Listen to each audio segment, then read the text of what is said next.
بسم الله الرحمن الرحيم. الحمد لله رب العالمين، والصلاة والسلام على أشرف الأنبياء والمرسلين نبينا محمد وآله وأصحابه أجمعين. اما بعد، عزیز ساتھیوں، پیارے دوستو، اب ہم ارکان اسلام میں سے چوتھے رکن پر ہم تفصیلی گفتگو کرنے جا رہے ہیں، اور وہ ہے رسولوں پر ایمان لانا، اللہ کے رسولوں پر ایمان لانا۔ اس بارے میں ہمیں مختصر جانکاری اس طرح لینی ہے کہ رسولوں پر ایمان لانا یعنی ایسا تصدیق، پختہ یقین ہونا کہ بے شک اللہ نے ہر امت کے اندر اپنا رسول بھیجا جو اپنی امت کو ایک اللہ کی عبادت کی طرف بلاتا تھا، جس عبادت میں کسی طرح کا شرک نہ ہو، جو اللہ کے علاوہ دوسرے معبودان باطل تھے ان کو چھوڑنے، ان کے کفر کو کہتا تھا، اور ہمیں اس بات پر ایمان کامل رکھنا ہے کہ یہ تمام رسول صادق اور نہایت سچے، متقی، نہایت نیکوکار اور پرہیزگار، اللہ تعالیٰ کے خوف رکھنے والے اور بدرجہ اتم امین یعنی امانت دار تھے، اور اس بات پر یقین رکھنا کہ انہوں نے اللہ تعالیٰ کا پیغام من و عن یعنی جوں کا تو بندوں تک پہنچا دیا، اور اللہ تعالیٰ کی محبت تمام دنیا والوں پر قائم کر دی۔ یہ ہمیں یقین رکھنا ہے۔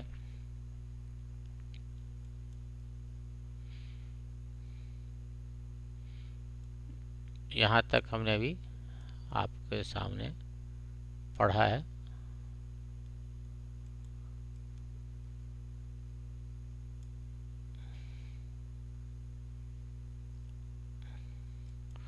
اب آگے فرماتے ہیں الرسل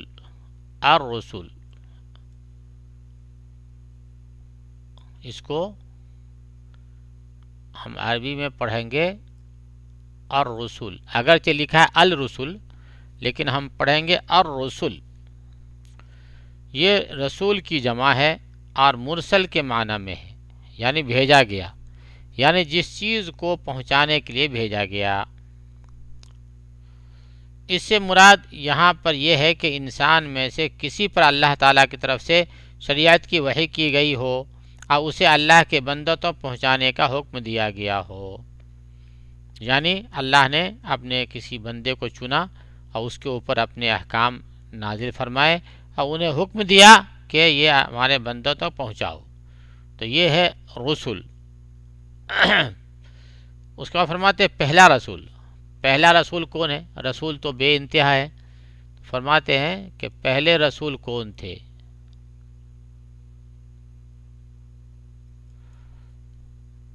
سب سے پہلا رسول جو انسانوں کی ہدایت کے لیے روئے زمین پر بھیجے گئے وہ حضرت نوح علیہ السلام ہیں، اور آخری رسول جو اس دنیا میں بھیجے گئے، اب ان کے بعد قیامت تک کوئی دوسرا رسول نہیں آئے گا، سیدنا حضرت محمد صلی اللہ علیہ وسلم ہیں۔ اللہ تعالیٰ کا فرمان ہے اعوذ باللہ من الشیطان الرجیم انا اوحینا الیک کما اوحینا الی نوح والنبیین من بعدہ۔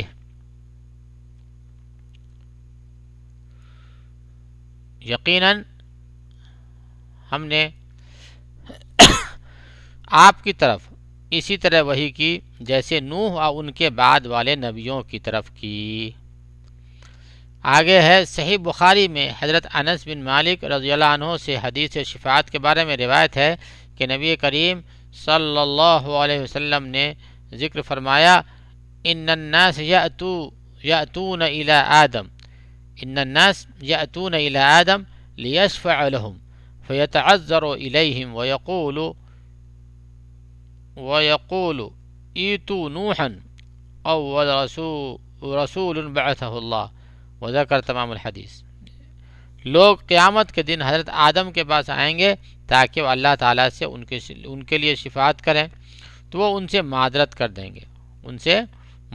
دیں گے اور کہیں گے کہ تم لوگ جاؤ حضرت نوح کے پاس جو کہ سب سے پہلا رسول ہیں، جنہیں اللہ نے مبعوث فرمایا، یعنی لوگوں کے ہدایت کے لیے دنیا میں بھیجا۔ یعنی یہ مشہور حدیث ہے اور تفصیلی حدیث ہے کہ قیامت کے دن جو ہے حساب و کتاب کا مرحلہ لمبا ہوگا تو لوگ جو ہے سفارش کرانے کے لیے نبیوں اور رسولوں کے پاس جائیں گے. تو سب سے پہلے لوگ حضرت آدم علیہ السلام کے پاس آئیں گے اور ان سے بولیں گے کہ آپ اللہ کے پہلے مخلوق ہیں، اللہ نے آپ کو انسانیت کے شرف سے نوازا، تو آپ جو ہے اللہ سے ہمارے لیے سفارش کریں کہ حساب و کتاب شروع ہو جائے. تو حضرت آدم بولیں گے کہ نہیں، تم جو ہے نوح کے پاس جاؤ جو کہ اللہ کے پہلے رسول ہیں اور ان سے جو ہے درخواست کرو. پھر نوح بھی جو ہے معذرت کر دیں گے اور موسیٰ کے پاس، عیسیٰ کے پاس، یہاں تک کہ معاملہ نبی آخر الزماں حضرت محمد صلی اللہ علیہ وسلم تک پہنچے گا اور نبی کریم صلی اللہ علیہ وسلم جو ہے سفارش کریں گے اللہ سے. اس کی تفصیلات بھی ہے کہ نبی کریم صلی اللہ علیہ وسلم سجدے میں گر جائیں گے اور سجدے میں اللہ کی وہ حمد و ثنا کریں گے، اللہ کی وہ تعریف کریں گے جو آپ کو اللہ کی طرف سے اسی وقت الہام کیا جائے گا. اور جب آپ اللہ کی حمد و ثنا کر چکیں گے تو اللہ کا حکم ہوگا یا محمد ارفع رأسک، اے محمد سر اٹھاؤ اور پوچھئے، اے محمد سر اٹھائیے اور پوچھئے آپ کو کیا کہنا ہے. اشفع تو شفع، آپ سفارش کریں آپ کی سفارش قبول کی جائے گی. سل تعطا، مانگیں آپ کو دیا جائے گا، یہ حدیث کا مفہوم ہے. تو پھر نبی کریم صلی اللہ علیہ وسلم نے اللہ سے درخواست دعا کریں گے کہ یا اللہ حساب و کتاب شروع کیا جائے، اور پھر جو ہے اللہ تعالیٰ حساب و کتاب شروع فرمائیں گے. اسی حدیث کی طرف اس میں اشارہ ہے جو کہ مختصر ذکر کیا گیا ہے، اور میں نے بھی آپ کے سامنے صرف حدیث کا مفہوم بتایا، پوری تفصیل میں نے بھی آپ کے سامنے نہیں رکھی ہے. یہاں پہ اس حدیث کو لانے کا مقصد صرف یہ ہے کہ اس سے نوح علیہ السلام کا پہلا رسول ہونا ثابت ہوتا ہے. اللہ کے پہلے رسول جو ہے نوح علیہ السلام ہیں، اور اس سے پہلے جتنے آئے وہ سب نبی تھے. یہ بھی یاد رکھیں، نوح سے پہلے جو آئے وہ سب انبیاء تھے، سب نبی تھے، اور یہ رسول ہے. نبی اور رسول میں تھوڑا فرق ہے، تھوڑا سا فرق ہے، باقی ڈیوٹی دونوں کی سیم ہی ہوتی ہے. دونوں کا کام ہوتا ہے اللہ کے پیغام کو اللہ کے بندوں تک پہنچانا. آگے فرماتے ہیں اللہ تعالیٰ نے سیدنا محمد صلی اللہ علیہ وسلم کو نبی آخر الزماں کی صفت سے نوازا. اللہ تعالیٰ کا فرمان ہے اعوذ باللہ من الشیطان الرجیم بسم اللہ الرحمن الرحیم وما محمد الا رسول ما كان محمد ابا احد من رجالكم ولكن رسول الله وخاتم النبيين.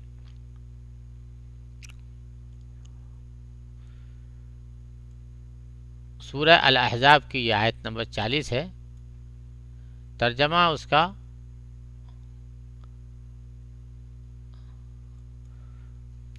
اس کا یہ ہے، لوگوں تمہارے مردوں میں سے کسی کے باپ محمد نہیں،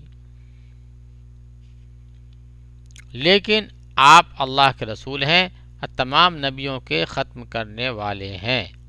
یعنی محمد صلی اللہ علیہ وسلم جو ہے اللہ کے خاتم النبیین اور آخری نبی اور رسول ہیں. دنیا میں ایسی کوئی امت نہیں جس میں اللہ تعالیٰ نے اپنا رسول نہ بھیجا ہو اور اس کو اس کی امت کے لیے مستقل شریعت دی ہو، بلکہ ہر امت میں اللہ تعالیٰ نے اپنا رسول بھیجا اور اسے مستقل شریعت دی، اور اس رسول کے بعد نبی بھیج کر اس شریعت کی تجدید کے لیے اس کی طرف وحی کی. اللہ تعالیٰ کا فرمان ہے وَلَقَدْ بَعَثْنَا فِي كُلِّ أُمَّةٍ رَسُولًا أَنِ اعْبُدُوا اللَّهَ وَاجْتَنِبُوا الطَّاغُوتَ. ترجمہ، ہم نے ہر امت میں رسول بھیجا کہ لوگوں صرف اللہ کی عبادت کرو اور اس کے سوا تمام معبودوں سے بچو. اس طریقے سے اللہ کا فرمان ہے اعوذ باللہ من الشیطان الرجیم وَلَقَدْ بَعَثْنَا وَإِن مِّنْ أُمَّةٍ إِلَّا خَلَا فِيهَا نَذِيرٌ. اور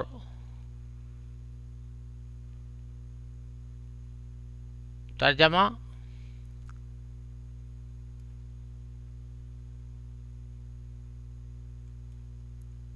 ہم نے ہر امت میں رسول بھیجے، ہم نے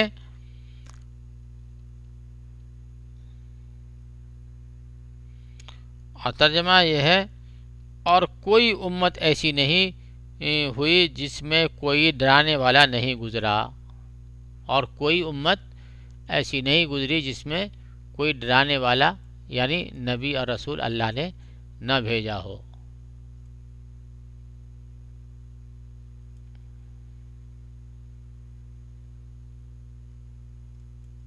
جی، یہ ہوئی حدیث قرآن پاک کی آیت کا ترجمہ، سورہ فاطر کی آیت نمبر 24 ہے۔ نیز اللہ کا یہ قول ہے، یہ فرمان ہے، اعوذ باللہ من الشیطان الرجیم، انا انزلنا التوراة فیہا ہدی ونور یحکم بها النبیون الذین اسلموا للذین ہادوا، اور ہم نے تورات نازل فرمائی جس میں ہدایت و نور ہے۔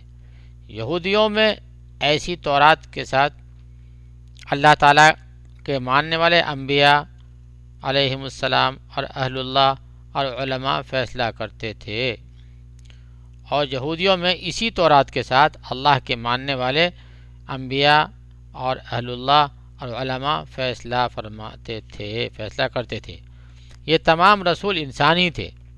آگے کی بحث جو ہے بہت ہی خاص ہے، اس کو ذہن میں رکھ کے چلیں۔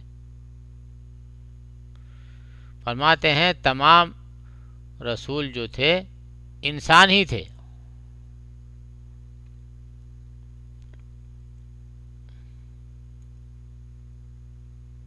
جیسے ہمارے یہاں بہت سے عقیدہ ہے کہ نبی اور رسول جو ہے انسان نہیں، انسان کے علاوہ کچھ اور ہے، فرشتے ہیں یا نور ہے، یہ سب نہیں ہے، بلکہ فرماتے ہیں یہ تمام رسول انسان تھے اور مخلوق تھے۔ ان کے اندر ربوبیت اور الوہیت کی صفات میں سے کوئی بھی چیز نہیں پائی جاتی، وہ کسی کے مالک یا کسی کے رب یا کسی کے جو ہے معبود نہیں ہو سکتے۔ اللہ تعالیٰ نے اپنے نبی سیدنا محمد صلی اللہ علیہ وسلم کے بارے میں فرمایا ہے کہ جو سید المرسلین خاتم النبیین تھے، نیز ان تمام انبیاء میں سب سے بڑھ کر اللہ کے عظیم المرتبت والے تھے۔ اعوذ باللہ من الشیطان الرجیم، قل لا املک لنفسی نفعا ولا ضرا الا ما شاء اللہ ولو كنت اعلم الغیب لاستکثرت من الخیر وما مسنی السوء ان انا الا نذیر وبشیر لقوم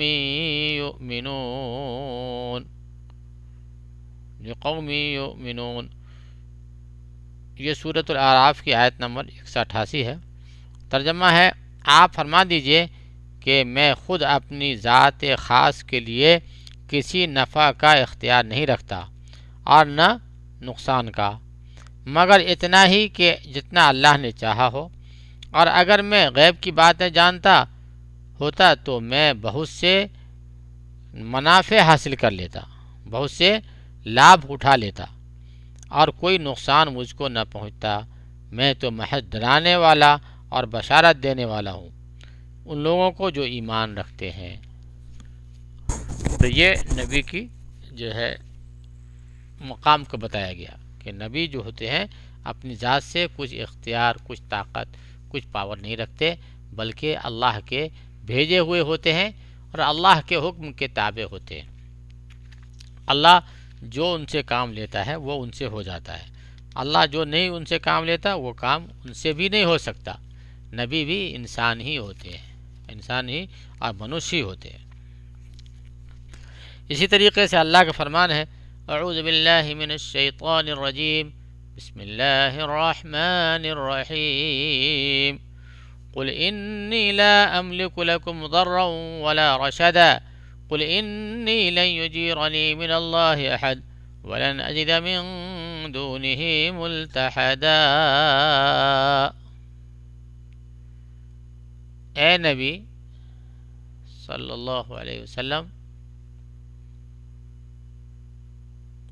ترجمہ، اے نبی صلی اللہ علیہ وسلم، آپ کہہ دیجئے کہ میں تمہارے کسی نقصان نفع کا اختیار نہیں رکھتا۔ کہہ دیجئے کہ مجھے ہرگز کوئی اللہ سے بچا نہیں سکتا اور میں ہرگز اس کے سوا کوئی جائے پناہ نہیں پا سکتا۔ یعنی انبیاء اور نبی اور رسول کے ہاتھ میں بھی کسی کو نفع نقصان پہنچانا نہیں ہوتا، بلکہ خود نبی کریم صلی اللہ علیہ وسلم فرماتے ہیں کہ میں خود بھی تجھ کو کوئی نفع نقصان نہیں دے سکتا، جو دے گا وہ اللہ ہی دے گا۔ ٹھیک ہے، اگر ان تمام نبیوں اور رسولوں کو وہی خصائص اور چیزیں لاحق ہوتی ہیں جو دیگر تمام انسانوں کو بشریت اور انسان ہونے کے ناطے لاحق ہوتی ہے، جیسے کہ بیمار پڑنا، مر جانا، کھانا پینا اور دیگر چیزیں وغیرہ۔ سیدنا ابراہیم علیہ السلام نے اپنے رب کی جو وصف بیان کی ہے اسے اللہ تعالیٰ بطور حکایت یوں بیان فرماتے ہیں: اعوذ باللہ من الشیطان الرجیم والذی هو یطعمنی ویسقین وَإِذَا مَرِضْتُ فَهُوَ يَشْفِينِ وَالَّذِي يُمِيتُنِي ثُمَّ يُحْيِينِ۔ سورہ الشعراء کی آیت نمبر 79 سے 81 تک ہے۔ ترجمہ: وہی ہے جو مجھے کھلاتا پلاتا ہے اور جب میں بیمار پڑ جاؤں تو مجھے شفا عطا فرماتا ہے، اور وہی ہے جو مجھے مار ڈالے گا پھر زندہ کرے گا۔ یعنی یہ ابراہیم علیہ السلام کا مقولہ ہے جو اللہ نے اپنے قرآن میں اس کو اللہ نے ذکر فرمایا ہے۔ اس کے بعد کی آیت ہے، اللہ فرماتے ہیں: انما انا بشر مثلکم۔ یہ حدیث پاک ہے، آیت نہیں ہے، قرآن میں بھی آیت ہے انما انا بشر مثلکم یوحی الی انما الہکم الہ واحد، لیکن یہ جو مؤلف ذکر کرتے ہیں وہ ہے انما انا بشر مثلکم انسی کما تنسون فاذا نسیت فاذکرونی۔ جان لو کہ میں بھی تم جیسا ہی بشر ہوں، میں بھول جاتا ہوں جس طرح تم بھول جایا کرتے ہو، تو جب میں بھول جاؤں تو تم مجھے یاد دلا دیا کرو۔ تو یہ نبی کی صفات اور خصوصیات بیان کی جا رہی ہے کہ نبی جو ہے کوئی ما فوق القدرت کے مالک نہیں ہوتے ہیں، بلکہ وہ بھی انسانوں ہی جیسے ہوتے ہیں، وہ بھی کھاتے پیتے سوتے جاگتے، کبھی بھول بھی سکتے ہیں، ان کے اندر بھی یہ صفت ہو سکتی ہے۔ لیکن یہ یاد رکھنا چاہیے کہ نبی بھول گئے تو ان کی بھول پر ان کو جو ہے باقی نہیں رکھا جاتا، بلکہ انہیں متنبہ کر دیا جاتا ہے۔ اللہ کی طرف سے اللہ تعالیٰ خبر کر دیتے ہیں کہ آپ یہاں یہ چیز بھول گئے، تو پھر وہ جو ہے وہ چیزیں انہیں یاد ہو جاتی ہے۔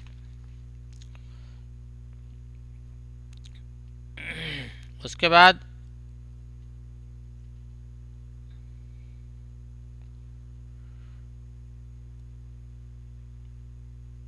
قرآن کی ایک آیت ہے،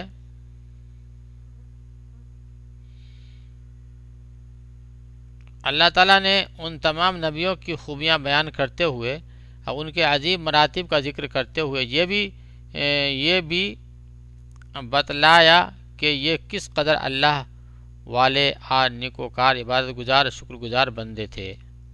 سیدنا نوح علیہ السلام کے بارے میں فرمایا: اعوذ باللہ من الشیطان الرجیم انہ کان عبدا شکورا۔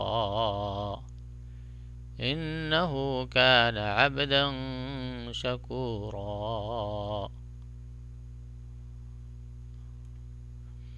یہ آیت پاک، اس کو ہم ہائی لائٹ کرتے ہیں، وہ ہمارا بڑا ہی شکر گزار بندہ تھا۔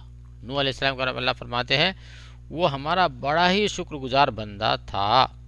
اور نبی کریم صلی اللہ علیہ وسلم کے بارے میں اللہ نے فرمایا: اعوذ باللہ من الشیطان الرجیم تبارک الذی نزل الفرقان لعبده تبارک الذی نزل الفرقان على عبده لیکون للعالمین نذیرا۔ ترجمہ: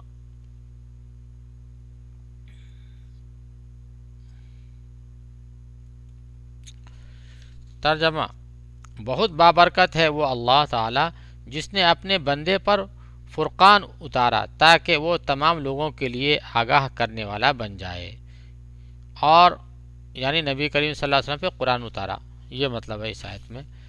اور اللہ تعالیٰ سیدنا ابراہیم، اسحاق، یعقوب کے سلسلے میں فرمایا اعوذ باللہ من الشیطان الرجیم بسم اللہ الرحمن الرحیم۔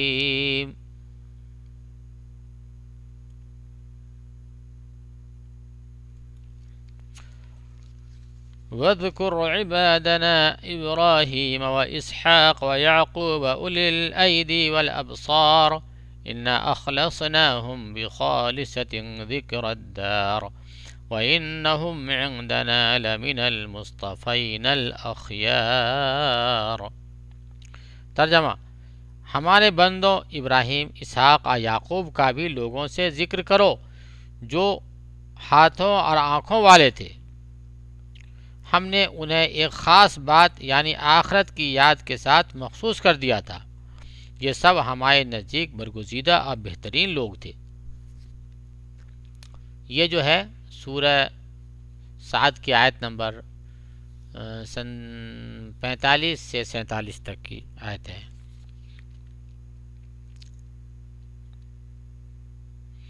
اس کے بعد سیدنا عیسیٰ علیہ السلام کے بارے میں اللہ نے فرمایا ان هو الا عبد انعمنا علیہ وجعلناه مثلا لبنی اسرائیل۔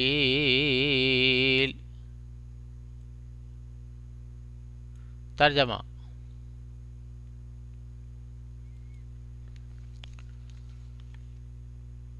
عیسیٰ علیہ السلام بھی صرف بندہ ہی ہے، عیسیٰ علیہ السلام بھی صرف بندہ ہی ہے جس پر ہم نے احسان کیا اور اسے بنی اسرائیل کے لیے نشان قدرت بنایا۔ تو یہ بتانا یہ ہے کہ نبی اور رسول بھی انسانی خصوصیات اور صفات کے مالک ہوا کرتے ہیں۔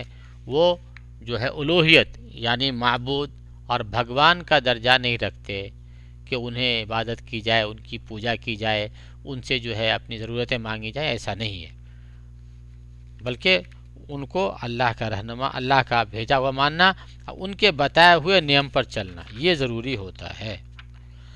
تو آج ہم اسی پہ اپنی بحث کو آج کے سبق کو ختم کرتے ہیں انشاءاللہ، اور دوسری باتیں جو اس بحث سے متعلق ہیں ہم آئندہ اگلے سبق میں پیش کریں گے انشاءاللہ۔